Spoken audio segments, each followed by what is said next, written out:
जो हमारा next topic है वो है पॉलीमॉर्फिज्म या मेथड ओवरलोडिंग।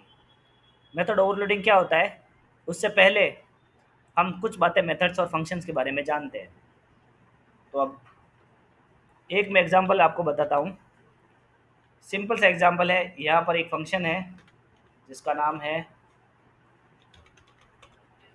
एडिशन, और वो क्या करता है, ऐड करता है system dot out dot println,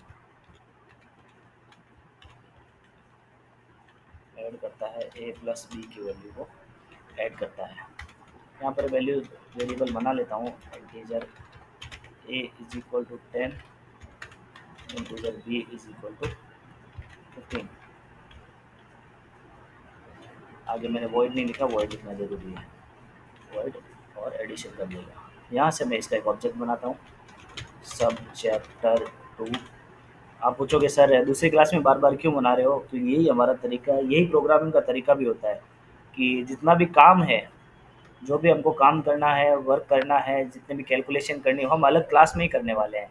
हम क्लास बनाते हैं इसलिए, डिफरेंट डिफरेंट क्लासेस और फंक्शंस इसीलिए बनाते हैं कि जो भी कैलकुलेशन और काम है वो हर एक टाइप का काम एक क्लास में होता रहे, ताकि मेन फंक्शन सिर्फ और सिर्फ क्या हो जाए, एक चलने का रास्ता ही हो जाए, बस सिर्फ यहाँ से शुरू होना और यहाँ पर ही ख़त्म होना है बस।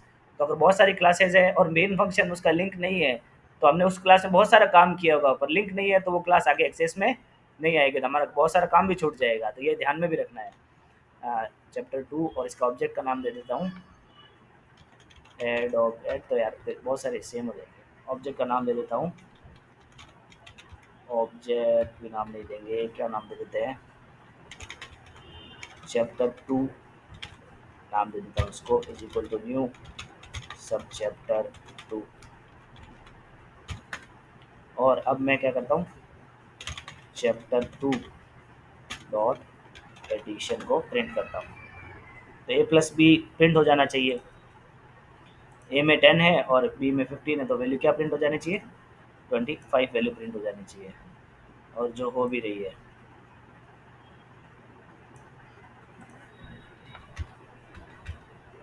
अब एक और बात करते हैं हम, क्या हो ऐसा कि ये जो वैल्यू प्रिंट है इसका सम है, मुझे यहाँ प्रिंट नहीं करवाना है, इसका सम से मुझे कोई काम है जो मेन फंक्शन में इस क्लास में इसका सम की वैल्यू को कोई यूज़ करना है। तो क्या किया जाना चाहिए, तो अब तक हम जितने भी फंक्शंस पढ़ रहे थे वो उनका डेटा टाइप सिर्फ वॉइड होता था, क्यों, क्योंकि कुछ वैल्यू रिटर्न ही नहीं करते थे।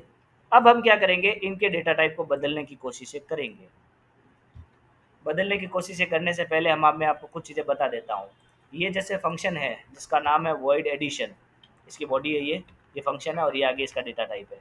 ये डेटा टाइप क्यों लगाता है, जैसे इंटीजर लगाया मैंने वेरिएबल के आगे, तो ये क्या चीज़ बताता है कि इसके आगे जो वेरिएबल है जिसका जो भी नाम होगा इसमें वैल्यू कौन सी जाएगी, इंटीजर जाएगी सर। तो जैसे इंटीजर, डबल, स्ट्रिंग, कैरेक्टर, इस टाइप के डेटा टाइप होते हैं, वैसा एक डेटा टाइप वॉइड भी होता है। वॉइड का मतलब होता है कुछ भी नहीं, जीरो, नल। अगर आपके टूथपेस्ट के अंदर है, थोड़ा पेस्ट है तो कोई वैल्यू है, अगर कुछ भी नहीं है तो जीरो वैल्यू है। पर वॉइड वो जीरो भी नहीं होता है, वॉइड का मतलब वो टूथपेस्ट ही नहीं है, पतंजलि का टूथपेस्ट ही नहीं है आपके पास, वो ही नहीं है, तो जब वो चीज़ नहीं है तो वो चीज़ होती है वॉइड। तो अगर मैं यहाँ पर कुछ वैल्यू डालता और उसकी वैल्यू ज़ीरो होती तो मैं आप उसको वॉइड नहीं लिखता, तो भी मैं इसको इंटीजर लिखता। पर सिंस कुछ भी रिटर्न नहीं हो रहा है, यहाँ से जो लिंक किया है हमने तार, उस लिंक से इससे वापस इस फंक्शन से वापस इस क्लास में कुछ नहीं जा रहा है, कुछ नहीं जा रहा है, इसीलिए वॉइड लिखा है। अगर ज़ीरो भी जाता तो मैं यहाँ इंटीजर लिखता। अभी मुझे इसका सम भेजना है वहाँ पर, तो मैं इसको इंटीजर लिखता हूँ, क्योंकि मुझे यहाँ से सम भेजना है, यहाँ से सम भेजना है, आगे इंटीजर लिखा है और इस फंक्शन को मैंने समझा दिया है कि भाई तेरे बाद में तू जब भी कंप्लीट होगा तो एक वैल्यू होगी तेरे तार से उस तार तक जाएगी, वो क्या भेजेगी, एक इंटीजर भेजेगी। तो भेजेगी तो रेड लाइन दिखा रही है, सर भेजो ना फिर। तो भेजने के लिए RETUR रिटर्न नाम का कीवर्ड यूज़ होता है। रिटर्न क्या करना, मुझे a प्लस बी की वैल्यू रिटर्न करनी है बस। तब a प्लस बी की वैल्यू कहाँ आएगी, यहाँ आएगी।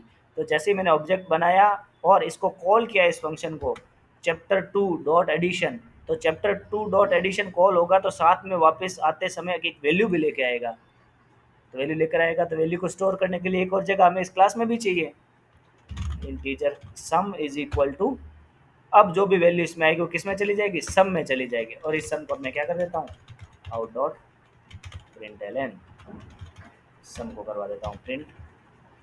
इस प्रोग्राम को करके देखता हूँ रन, तो आउटपुट क्या आएगा मेरा, 25 आएगा। यहाँ पर मैंने प्रिंट नहीं किया, सिर्फ रिटर्न किया है, क्योंकि मैक्सिमम केस में क्या होगा, हम दूसरी क्लास बना ही क्यों रहे हैं, प्रिंट ही करना होता तो यहीं कर लेते भाई। दूसरी क्लास का इतना झंझट क्यों मोल ले रहे हैं, ऑब्जेक्ट बनाने का, इसका वेरिएबल बनाने का, ये इसीलिए कर रहे हैं कि जितने भी कैलकुलेशन ऑन फ्यूचर बड़े प्रोग्राम बनेंगे, या आप कोडिंग की लाइन में जाओगे तो प्रोग्राम बड़े बड़े बनेंगे, उनकी कैलकुलेशन बहुत टिपिकल होगी, बहुत सारे डेटा आएंगे, बहुत सारे डेटा आप भेजोगे, ताकि क्या जो हमारा मेन जो रास्ता है, हम जिससे मेन रास्ते से गुजर रहे वो साफ सुथरा रहे, और एक मेन जो हमारी धारणा है कि इस प्रोग्राम को कैसे करना है, इस प्रोग्राम को कैसे बनाना है, इस सॉफ्टवेयर को कैसे बनाना है, वो क्लियर रहे। तो वो तो क्लियर रास्ता तो हमारा मेन फंक्शन में ही रहने वाला है। उसके बाद में जो जो काम करने होंगे वो हम अलग अलग क्लासेस और उनके ऑब्जेक्ट्स और उनके फंक्शन में करवाते जाएंगे, और उनकी वैल्यूज वापस लेते जाएंगे, देते जाएंगे। ये एक तरीका होता है।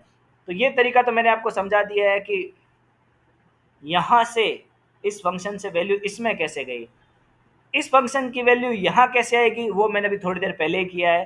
कैसे किया है, यहाँ पर ले लिया है एक फॉर्म फिल नाम का वेरिएबल बनाया था, बूलियन नाम का।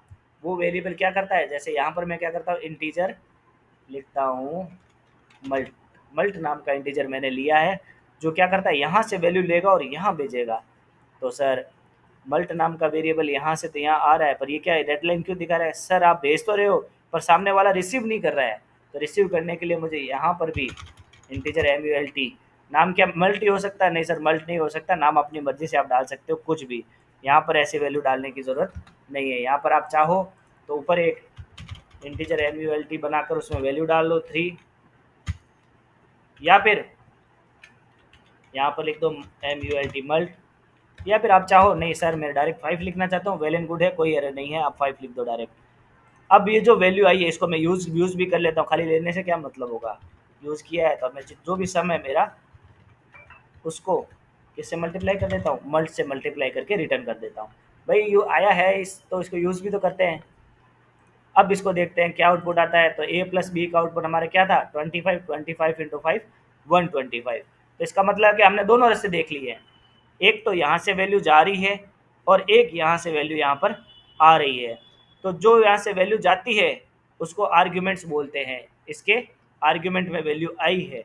जो यहाँ से वैल्यू गई है उसे रिटर्न टाइप बोलते हैं, इसकी इंटीजर ये रिटर्न टाइप, तो ये वैल्यू रिटर्न हुई है। यहाँ पर हमारा मेन रास्ता ये है, यहाँ से वैल्यू जा रही है तो आर्ग्यूमेंट्स में वैल्यू जाती है, और रिटर्न से वैल्यू यहाँ रिटर्न होती है, आई है तो रिटर्न हुआ है, जाके आई है रिटर्न होगी। तो ये दो चीज़ें हैं, ये मैंने पहले आपको इसलिए बताई है कि आगे जो हमारा जो चैप्टर है, सॉरी टॉपिक है मेथड ओवरलोडिंग का, उसमें ये दोनों चीज़ें काम आने वाली है। इस चीज़ की आप प्रैक्टिस करें।